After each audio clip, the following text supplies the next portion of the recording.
So as I said, Apple didn't have the event, they just released the M2 iPad Pro that I'm holding right here, the 11-inch model, 256 gigabytes. And well, actually it's a lie. It's the M1 iPad Pro, but guess what? Nobody would ever tell, because this is literally the same product. Like, okay, it has ProRes capability as well as the M2 chip, but like why? Just why? Like, the problem with the iPad Pro has never been the performance, and ever since the 2018 model, like, there haven't been that many things to actually upgrade. And you know, when Apple released the A12Z 2020 iPad Pro, many people were saying that it was a bad upgrade. Well, it was a pretty small upgrade, but still quite significant when it came to, you know, increasing the RAM, better thermal performance, more base storage, ultra-wide camera, which was useful for students, which was actually overall quite a bit of an upgrade when it came to utility.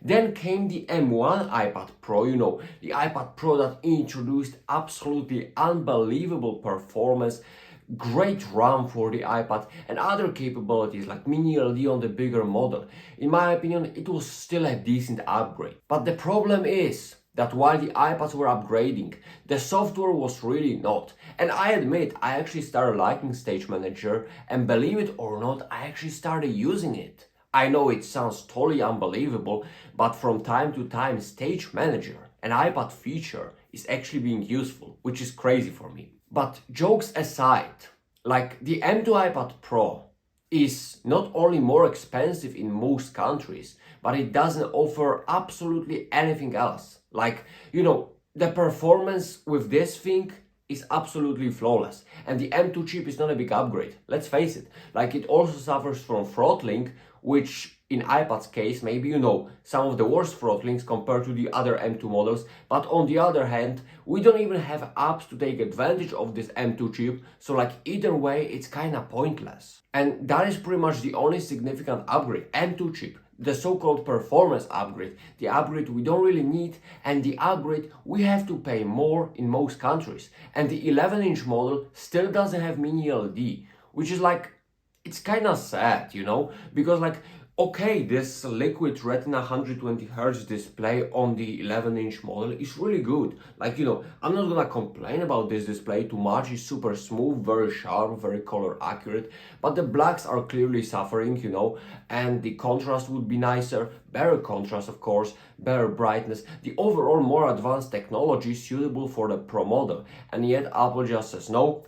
Mini LED is still restricted for the 12.9-inch model, which is kinda sad, to be honest. And what's even more sad is the fact that we are rocking the same design.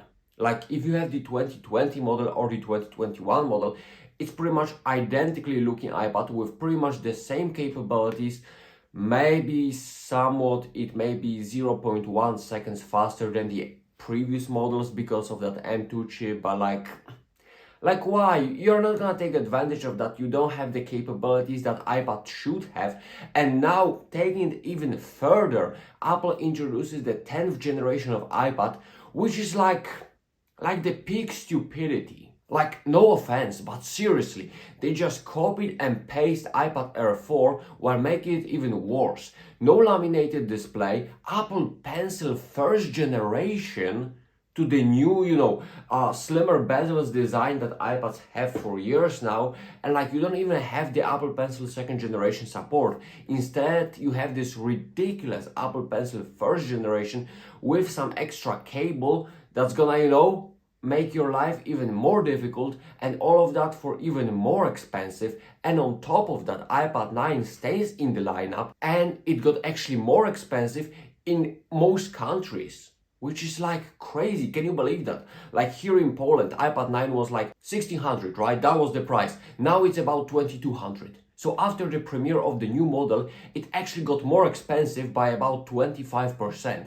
I know that's not the case in the US, but that just shows you this whole, you know, talking, these whole arguments just show you how ridiculous iPad lineup is getting. We now have iPad 9, 10, Mini 6, Air 5, 11-inch Pro and 12.9-inch Pro. And like, it's so confusing. On top of that, we have the refurbished models like iPad Air 4, which is of course a better choice than the 10th generation iPad. We have refurbish older Pro models.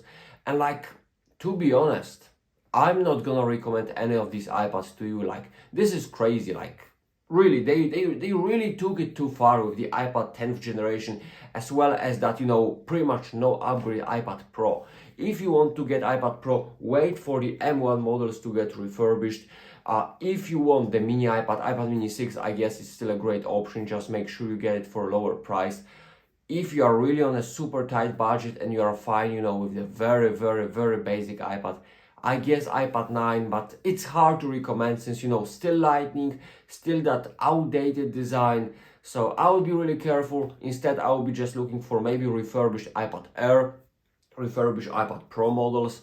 I wouldn't buy these new ones. Like, seriously, I just can't find a single use case useful for the new iPads. And considering what Apple has done with the MacBooks, with the M2 chips, when they literally put the slower memory, which made the overall devices slower than the M1 counterparts, like, dude, like, even if they didn't do that with the iPad Pro, it's still crazy and ridiculous. And if they did this, like, literally there isn't a single person that should buy the M2 iPad Pro if the memory in that one is even slower than the M1 model, which Apple has done with MacBooks. Right now we don't have these iPads, to test, but like, dude, like, this is really some cheap moves from Apple on that part, and just shows you, how badly they treat the overall iPads. Like, what's the point of getting this new, more expensive M2 iPad Pro, more expensive if you live outside the US? Like, what's the point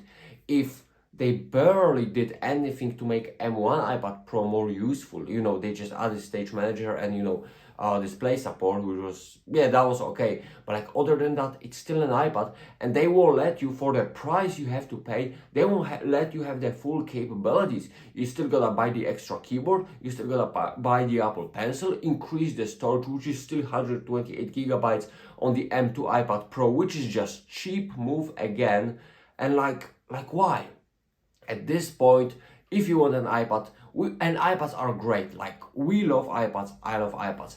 If you want some of the best, if not the best, still the best, the M1 iPad Pro is the way to go. Like, you will never miss the performance. The RAM is identical, the display is identical, the design is identical, Thunderbolt port, cameras, like, this is literally the same product. So like, why go for the M2 iPad Pro? Like, it doesn't make sense. There is a reason why it was a site refresh, and we just see it right now. Like very, very, very poor and cheap moves on Apple's side, especially with iPad 10th generation. With iPad Pro, I can still find excuses because, I'm that much of an Apple fanboy.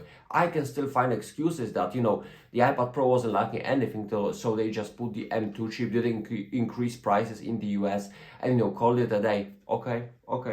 But like, with the iPad 10th gen, like, why? They just literally did this, so you have to pay more while still compromising so much. Doesn't make sense, nor does the iPad Pro.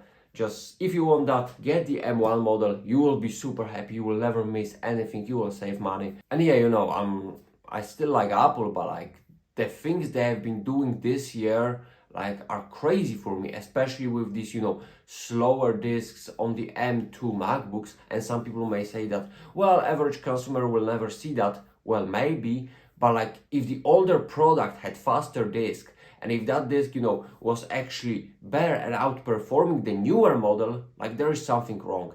The same with the, newer iPad upgrades, and especially when you see in other countries, prices not only decreasing as the newer model gets released, but increasing drastically. Like, no, I just say no, dude. Like, come on.